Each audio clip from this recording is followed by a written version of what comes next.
चाहती थी, ना ही उन्होंने ऐसा कोई प्रस्ताव दिया है, ये उनका प्रपोजल नहीं था। जिसके बाद सवाल ये खड़े हो रहे हैं कि क्या शिक्षा मंत्री की बात उनके विभाग के अधिकारी नहीं सुन रहे? पूरा मामला क्या है आपको बताएंगे, लेकिन पहले आप मंत्री सकीना इत्तू का ये बयान सुनिए।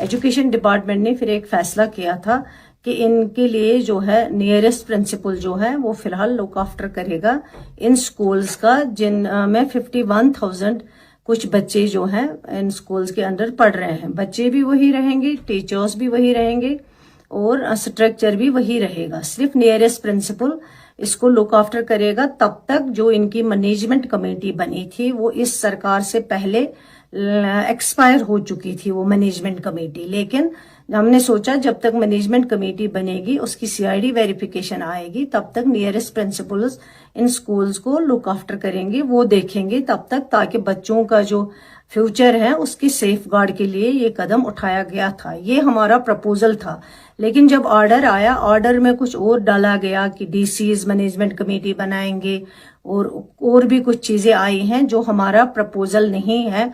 उसके बाद जब मैंने ऑर्डर देखा, मैंने उसी वक्त सेक्रेटरी को अपना प्रपोजल अप्रूव्ड नोट भेजा है। मैंने कहा ये अप्रूव्ड नोट है, इस अप्रूव्ड के नोट के मुताबिक जो प्रिंसिपल्स को लुक आफ्टर करने के लिए कहा गया था और 3 महीने के बाद इस ऑर्डर को रिव्यू करने के लिए भी उस प्रपोजल में लिखा गया था।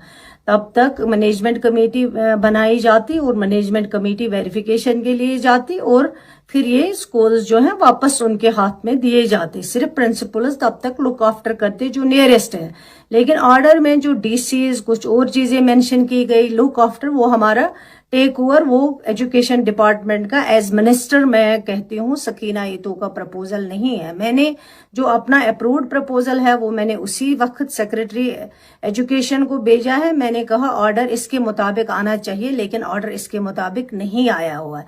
इसलिए मैं उन लोगों को बताना चाहती हूँ जो इसको इस वक्त बढ़ा चढ़ा के पेश करते थे, जिनके दौर में ये सीआईडी वेरिफिकेशन नेगेटिव आई थी, उन्होंने बात नहीं की, तब वो मिनिस्टर थे और उन्होंने कुछ आवाज नहीं उठाई, और आज बेबुनियाद वो अपनी आवाज बुलंद कर रहे हैं, ड्रामा चढ़ा रहे हैं। और इतने बरसों में इन्होंने इन स्कूल्स के लिए, उन 51,000 बच्चों के लिए कोई बात नहीं की। तो सकीना इत्तू को आपने यहाँ पर सुना, और सज्जाद लोन ने जिस तरह से निशाना साधा है उन पर भी जवाब देते हुए शिक्षा मंत्री सकीना इत्तू ने कहा कि अपने वक्त में उन्होंने कुछ नहीं किया उन 51,000 बच्चों के लिए। और लेकिन इस बीच जो डिपार्टमेंट के अंदर की जो खलबली है और जिस तरह से इस सकीना इत्तू के इस ऑर्डर को लेकर जो एक अलग तरीके से इस ऑर्डर को पेश किया गया, और फिर सकीना इत्तू का ये कहना कि उन्होंने इस तरह का कोई ऑर्डर नहीं जारी किया था, ये कहीं ना कहीं डिपार्टमेंट के अंदर जो खलबली है उसे भी दर्शाता है। असल में शिक्षा विभाग के सचिव रामनिवास शर्मा की तरफ से ये आदेश जारी किया गया, जिसमें लिखा गया कि फलाह-ए-आम ट्रस्ट से जुड़े 215 स्कूलों को सरकारी नियंत्रण में लिया जाएगा। ये स्कूल प्रतिबंधित संगठन जमात-ए-इस्लामी जम्मू कश्मीर से जुड़े हैं, जिनका संचालन फलाह-ए-आम ट्रस्ट द्वारा किया जाता है। सीआईडी की तरफ से स्कूलों के बारे में गलत रिपोर्ट सामने आई है। स्कूलों के मैनेजमेंट की वैधता समाप्त हो चुकी है, इसीलिए स्कूलों की जिम्मेदारी संबंधित जिला उपायुक्त और जिला मजिस्ट्रेट संभालेंगे और बाद में नई प्रबंधन समितियों का गठन किया जाएगा। ये फैसला शिक्षा व्यवस्था को पारदर्शी रखने के लिए लिया गया है, लेकिन सकीना इत्तू का कहना है कि मैंने जो प्रस्ताव दिया था उसमें डीसी को टेक ओवर करने की बात नहीं की गई थी। यानी कि जो 215 स्कूल हैं फलाह-ए-आम ट्रस्ट के अंतर्गत जो चलते हैं, इनकी जांच सीआईडी ने की गई और कुछ रिपोर्ट्स इसमें नेगेटिव आई और उसके बाद ये आदेश जारी किया गया।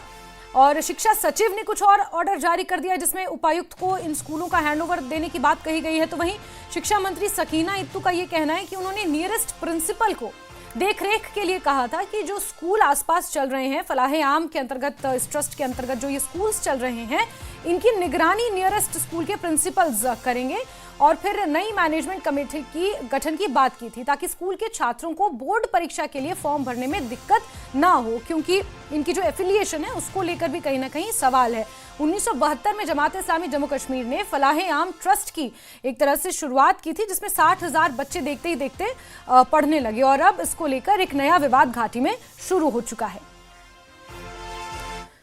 तो वहीं सरकार के फैसले को लेकर पीडीपी ने नेशनल कॉन्फ्रेंस पर निशाना साधा है।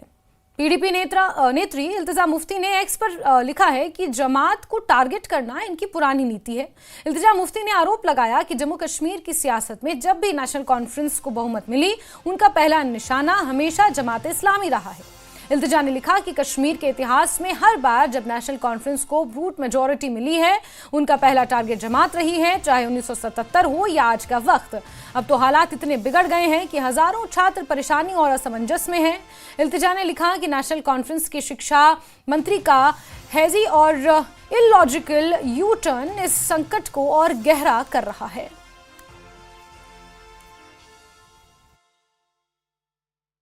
सदर महबूबा मुफ्ती की बेटी इल्तिजा मुफ्ती और सोशल मीडिया पे हमेशा एक्टिव रहती हैं और उन्होंने भी इस पूरे मुद्दे को लेकर अब शिक्षा मंत्री सकीना इत्तू और नेशनल कॉन्फ्रेंस पर निशाना साधा है। चलिए आगे बढ़ते हैं। बडगाम से बड़ी खबर, जहां स्कूलों के अधिग्रहण को लेकर हलचल मच चुकी है। हालांकि स्कूल प्रबंधन ने सरकार के कदम का स्वागत किया है, लेकिन इसे लेकर स्पष्ट नीति बनाने की अपील भी की गई है। वहीं छात्रों ने भी अपने भविष्य की सुरक्षा के लिए उचित कदम उठाने की अब मांग की है।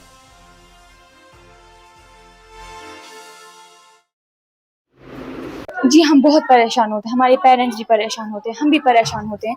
हम यही चाहते हैं कि हमारी एजुकेशन में कोई रुकावट ना बने। मैं गवर्नमेंट से अपील करती हूँ कि जो ये स्टेप्स निकालेंगे वो हमारे एजुकेशन के फ़ायदे के लिए हो, हम अच्छे से पढ़ पाए। मुझे कभी हम सारे स्टूडेंट्स को कभी कभी शक रहता है कि कभी हमारी एजुकेशन में कोई रुकावट ना आ जाए।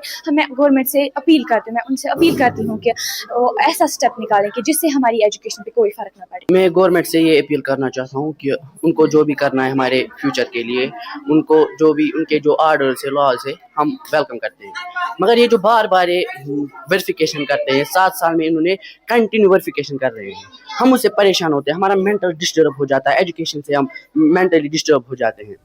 हम उनसे एक ही गुजारिश। और पीडीपी विधायक वहीदुर रहमान पर्रा साहब इस वक्त हमारे साथ जुड़े हुए हैं। वहीदुर रहमान पर्रा साहब, क्या कहेंगे इस पूरे विवाद को लेकर? आपने भी सुना होगा, पहले फलाह आम ट्रस्ट के अंतर्गत 215 स्कूल्स को लेकर एक नोटिफिकेशन जारी होता है और फिर उस नोटिफिकेशन को लेकर शिक्षा विभाग के अंदर ही 2 अलग अलग मत देखने को मिलते हैं। कैसे देख रहे हैं वहीदुर रहमान साहब?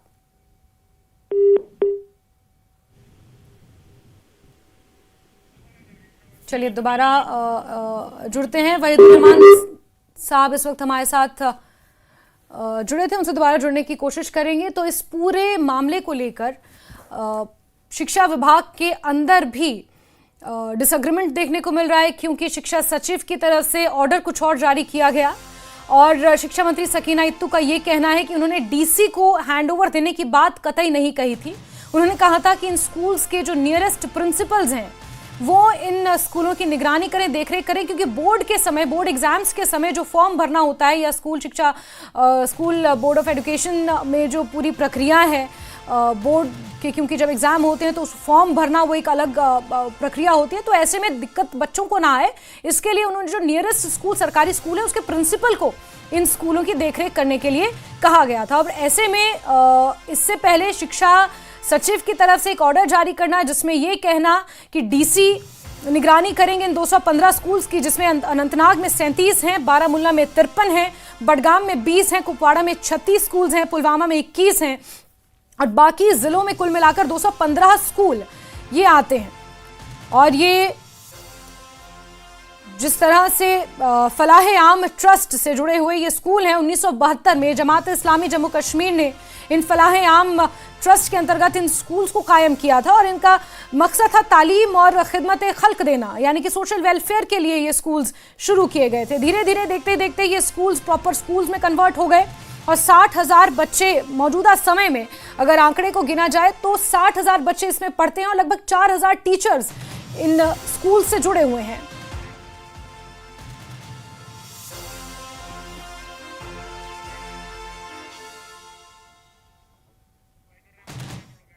और पीडीपी विधायक हैं वहीदुर रहमान पर्रा साहब हमारे साथ जुड़े हुए हैं। पर्रा साहब, बहुत स्वागत करती हूं, लेकिन इस पूरे विवाद को आप कैसे देख रहे हैं?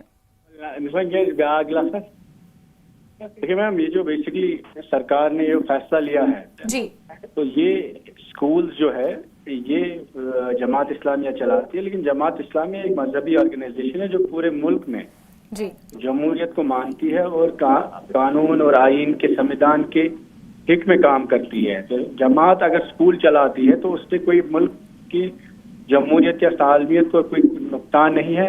हम चाहते हैं इन स्कूलों में अगर कोई गलती हो, उस पर ट्रांसफॉर्मेशन हो, गवर्नमेंट उसको देखे, ठीक करे, लेकिन इन स्कूलों को कंट्रोल लेना शायद ये गैर कानूनी भी है, गैर आईनी भी है, और ये स्कूल जमात इस्लामिया के अंडर ही चलने चाहिए। बाकी ट्रांसपेरेंसी के फेवर में हम भी हैं। अगर कोई गलतियां वहां होती है उनको ठीक किया जा सकता है, लेकिन उन पर कंट्रोल करना मुझे लगता है गैर कानूनी और गैर जमहूरी फैसला है। लेकिन वहीदुर रहमान साहब, जमात इस्लामी जम्मू कश्मीर में एक बैन तंजीम है, हालांकि जो फलाह आम ट्रस्ट है उसके अंडर ही ये स्कूल्स चलाए जाते हैं। सकीना इत्तू है शिक्षा मंत्री, उनका ये कहना है कि उन्होंने नियरेस्ट प्रिंसिपल को ये आदेश दिए थे क्योंकि बोर्ड एग्जाम्स के दौरान जो पूरा प्रोसेस होता है उस दौरान बच्चों को दिक्कत ना आए, इसलिए उसकी निगरानी करने का एक तरह से आदेश दिया गया था उनकी तरफ से। नहीं, वो तो नेशनल कॉन्फ्रेंस की एक अपनी सियासत है जमात इस्लामिया के खिलाफ, लेकिन in the larger interest of the country and also people of Jammu and Kashmir एक स्पेसिफिक तबके को सिर्फ आइडियोलॉजी के बिना पर आइसोलेट करना, उनके इंस्टीट्यूशंस को क्लोज करना मेरे ख्याल में गलत फैसला है। और हम चाहते हैं नेशनल कॉन्फ्रेंस का जो ये फैसला है ये गलत है और हम इसकी मजम्मत कर रहे हैं। लेकिन जमात इस्लामी को आप कह रहे हैं कि जमात के अंतर्गत ये स्कूल्स चलते हैं, लेकिन जमात इस्लामी तो वहीदुर रहमान साहब बैन है, यूएपीए के अंतर्गत इसे 2 बार बैन किया गया है। 2024 में भी इसको लेकर एक नोटिफिकेशन जारी किया गया था। ऐसे इंस्टीट्यूशंस जो उनके दायरे के बाहर चलते हैं और ये जमात से एफिलिएटेड है लेकिन जमात के ओन नहीं है जी। ये ऐसे स्कूल है जो यहाँ समाजी तालीमी काम करते हैं और इनका काफी कंट्रीब्यूशन है जम्मू कश्मीर में। तो मेरे ख्याल में इस तरीके में बैन लगाना या बंद करना या टेक ओवर करना गैर आईनी है।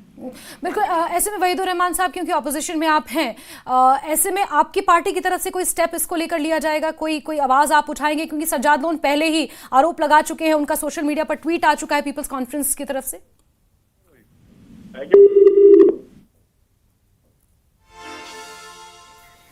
चलिए दोबारा जुड़ेंगे, लेकिन वहीदुर रहमान पर्रा पीडीपी विधायक हैं पुलवामा से, और उनका ये कहना है कि ये जमात पर निशाना साधने की एक कोशिश है। जैसा कि पीपल्स कॉन्फ्रेंस की तरफ से सज्जाद लोन ने भी फर्स्ट रिएक्शन यही दिया था कि ये टीम ए है, ये उनका आरोप था नेशनल कॉन्फ्रेंस पर। लेकिन इस बीच ये विवाद और गहरा तब हो गया है जब शिक्षा विभाग के अंदर ही इसको लेकर 2 अलग अलग मत देखने को मिल रहे हैं। शिक्षा सचिव कुछ और ऑर्डर निकालते हैं, शिक्षा मंत्री कुछ और बयान देती हैं, ये एक अलग मसला है। दूसरा मसला ये है कि 215 फलाह आम ट्रस्ट के अंतर्गत जो स्कूल्स हैं, सीआईडी की कुछ रिपोर्ट्स आई हैं, क्योंकि समय समय पर इन स्कूल्स की चेकिंग होती रहती है, इनकी मॉनिटरिंग होती रहती है, और इसी शर्त पर इन स्कूल्स को जारी रखने की बात कही गई थी। जमात इस्लामी ने फलाह आम ट्रस्ट का गठन 1972 में किया था और उसके बाद से ही जो ये स्कूल जमात इस्लामी तो बैन हो गई जम्मू कश्मीर में, लेकिन इन स्कूल्स को लेकर ये आदेश दिया कि इनकी मॉनिटरिंग एजेंसियां करती रहेंगी और उसी बिना पर ये स्कूल्स घाटी में चालू रहेंगे। और समय समय पर सीआईडी कुछ एजेंसियां इनकी मॉनिटरिंग करती है और उसके बाद जो कुछ रिपोर्ट सामने आई थी उसके बाद ये जो निर्णय सरकार की तरफ से लिया गया है। लेकिन बड़ी बात यह है कि इस निर्णय में भी 2 कहीं ना कहीं मतभेद देखने को मिल रहे हैं शिक्षा सचिव और शिक्षा मंत्री सकीना इत्तू के बीच। और